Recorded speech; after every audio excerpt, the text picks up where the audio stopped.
Salut YouTube, c'est Monsieur Bonsaï. Voici un exemple de composition comme on en trouve souvent dans les jardineries ou les grandes surfaces. Dans l'absolu, c'est un beau cadeau à faire car c'est joli et l'ensemble est harmonieux. Les deux éléments principaux sont un prunus ou mai et un pin noir.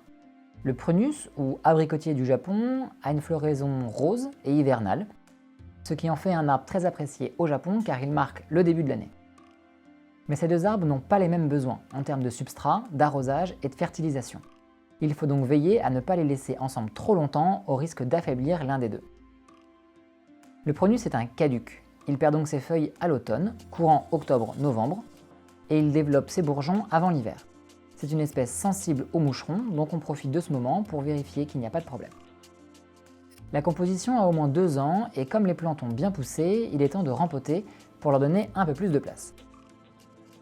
Caractéristique d'une composition vendue en grande surface, une terre peu appropriée qui s'est compactée et ne laisse pas passer l'eau en surface lorsqu'elle est sèche, mais ne draine pas non plus lorsque la terre est détrempée après une bonne pluie.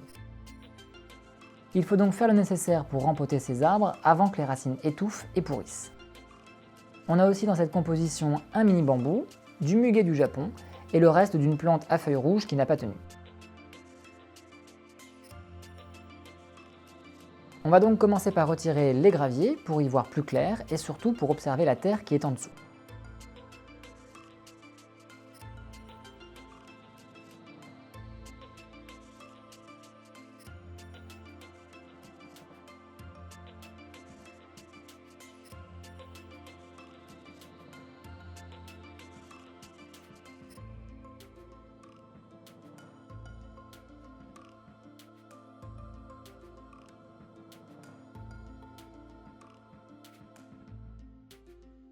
On va garder les graviers en séparant les deux couleurs et les laver.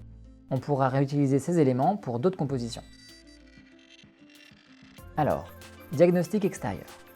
On a bien une terre compactée, plus du tout drainante. La mousse ne respire plus et a colmaté, ce qui n'améliore pas l'arrosage.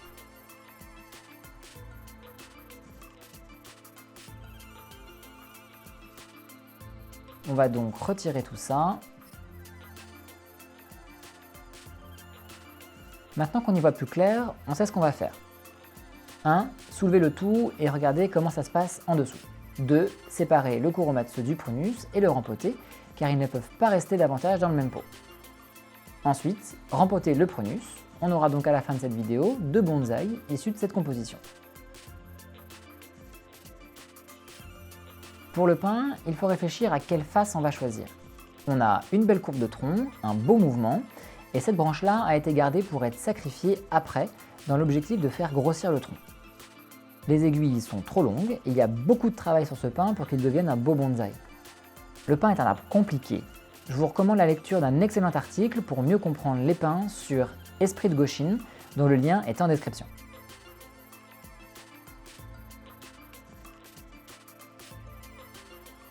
On va donc commencer par séparer tout ce petit monde, bambou, muguet et les arbres. C'est parti. En prenant le prunus, qui est l'élément principal, on soulève délicatement. On voit des racines qui ont bien poussé, mais à ce stade, savoir de quelle plante il s'agit est impossible. Ce qu'on observe, c'est que la motte est mouillée, preuve que le substrat ne fait pas un bon travail de drainage. Toutes ces racines qui font le tour semblent appartenir à la même plante qui a dû prendre le pas sur les autres. On doit avoir des grilles de drainage là-dessous qu'il faut retirer. Une grosse racine ici. Bon, on va voir. Avec une petite fourche, on va délicatement retirer le substrat en y allant petit à petit. On a 4 éléments dans la composition et à ce niveau, on ne sait pas comment tout ça est entremêlé. Il faut donc faire attention à ce qu'on fait. Il faut prendre le temps.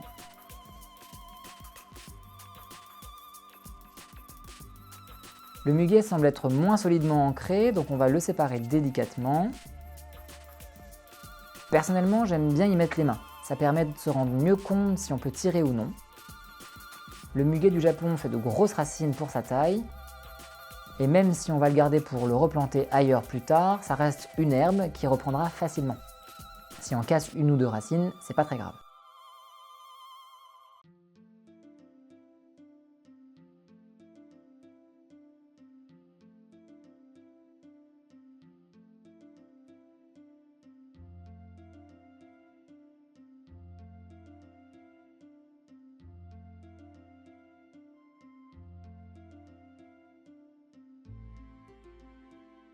autour du bambou.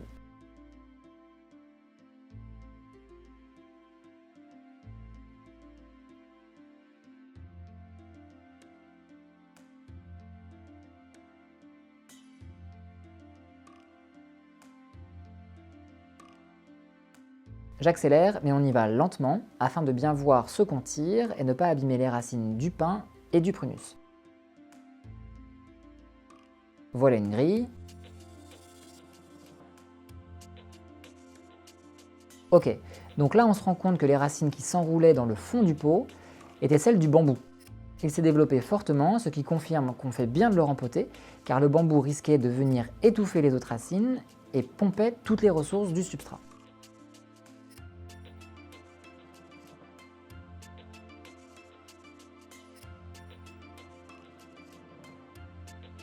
On passe maintenant au gros de la motte.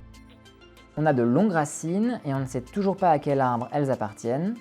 On va donc y aller tout doucement pour enlever le plus possible de terre. Cette terre est tellement compactée et glaiseuse que les racines vont pourrir si on les laisse dans cet état.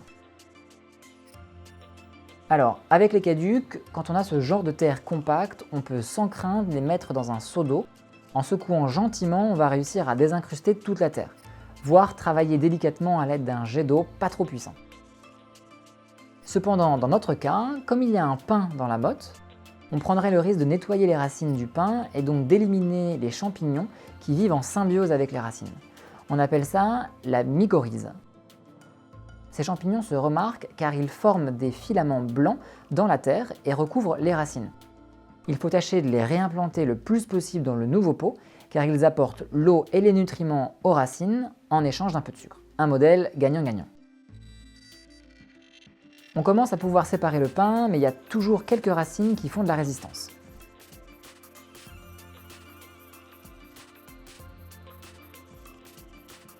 J'avoue avoir dû casser l'une d'entre elles car je n'arrivais pas à m'en sortir. Voilà, maintenant on va pouvoir passer au rempotage. Si l'opération est longue, utilisez un brumisateur pour maintenir les racines humides. Elles sont déjà assez cassantes, une fois sèches ce serait pire. Il faut être patient et avancer petit à petit pour délier tout ça.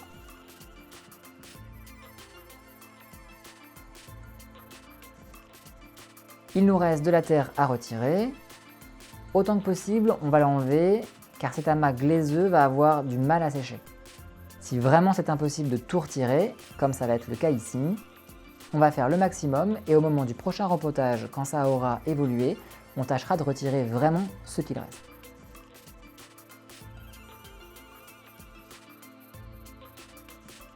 On a coupé les racines, les plus longues tout en sélectionnant celles qui avaient un duvet blanc.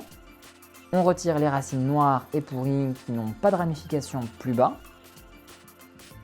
On a maintenant un ébari équilibré qui pourra bien évoluer dans de meilleures conditions.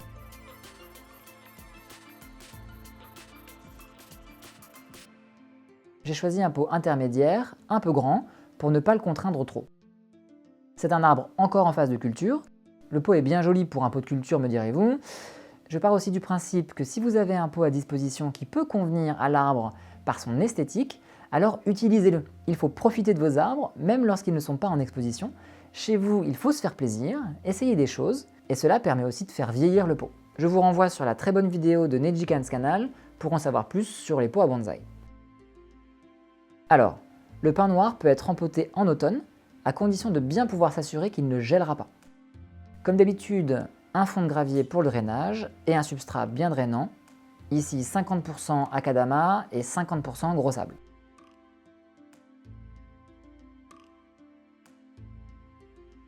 On place le pin et on choisit une face. Le pot est rond certes, mais le motif de l'émail suppose une face. Je suis pas encore sûr à 100%, donc ça me permettra aussi de le tourner de temps à autre pour observer sans être perturbé par la forme du pot.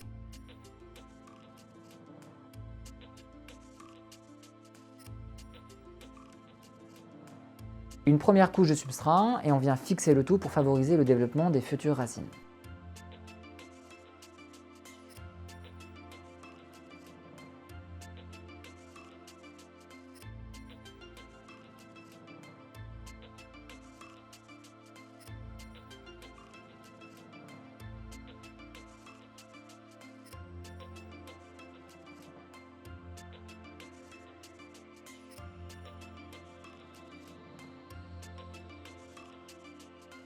on place et on utilise une pince à jean pour finir.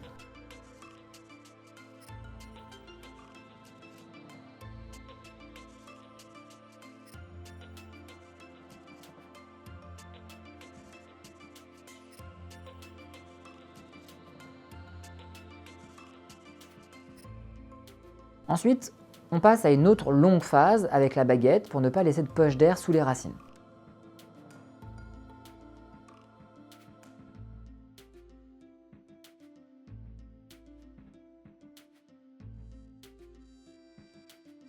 Une dernière couche de substrat.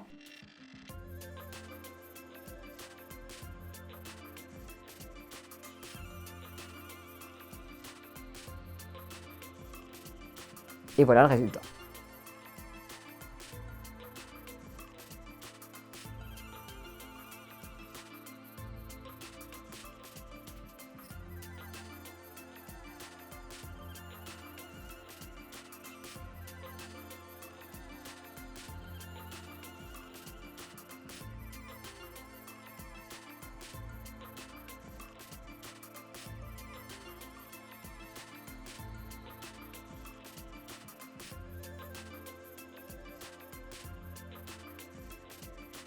Maintenant, on passe au prunus ume.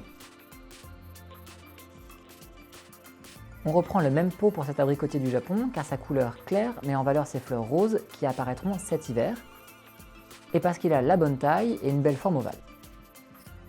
Même principe, un fond de gravier pour commencer afin d'avoir un bon drainage dans le fond du pot. J'utilise pour le prunus un substrat 100% Akadama.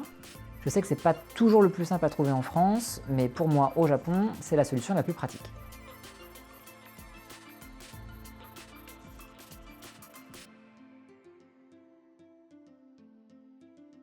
Comme je vous le disais, on a passé le pain racinaire à l'eau pour retirer le plus gros de la motte. Et le résultat est quelque chose de beaucoup plus lisible. On se rend compte qu'il a une belle base de tronc et les racines sont réparties tout autour du tronc. On a quelques racines un peu hautes qu'on va couper pour laisser mieux apparaître cette base large qui va donner de la puissance visuelle à ce petit bonsaï. Là encore, les racines noires et sans intérêt sont retirées et on garde les radicelles qui sont pleines de réserve.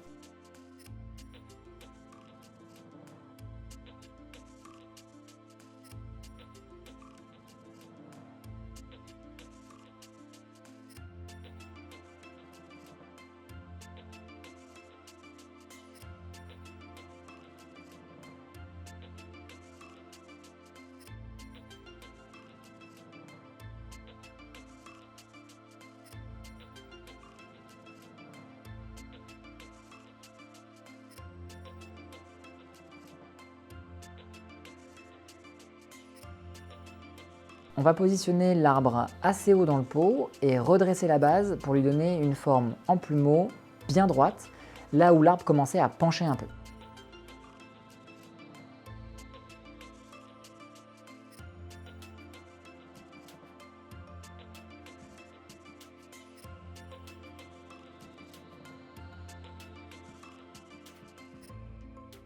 On attache avec du fil de fixation pour bien le maintenir.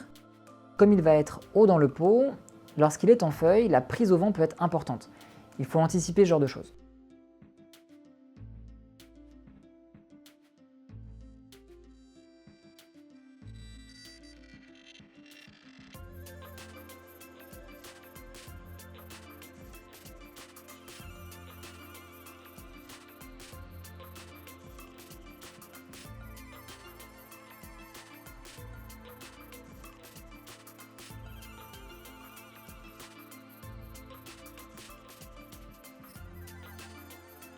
On repasse avec la baguette en rajoutant de l'Akadama au fur et à mesure pour arriver au résultat.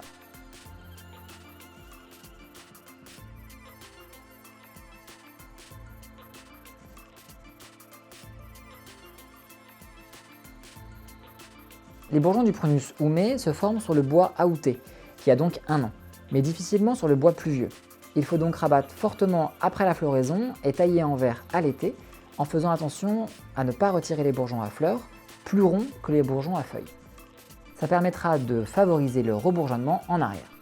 Voilà nos 2 arbres rempotés. Pour le pin, il y a du travail pour peaufiner sa silhouette et densifier les ramifications. L'idée, c'est de le réduire prochainement en supprimant cette branche qui a été laissée délibérément pour épaissir le tronc. Pour le prunus, il va perdre le reste de ses feuilles bientôt et le prochain travail, après avoir profité de sa floraison, sera de le rabattre sévèrement et reconstruire le plumeau. On suivra l'évolution de ces petits dans de prochaines vidéos. J'espère que cet exercice vous a plu. Ça n'a pas été facile, mais le résultat en vaut la chandelle.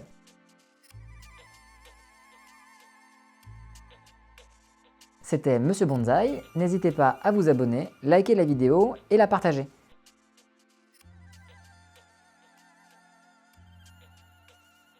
Merci et à bientôt!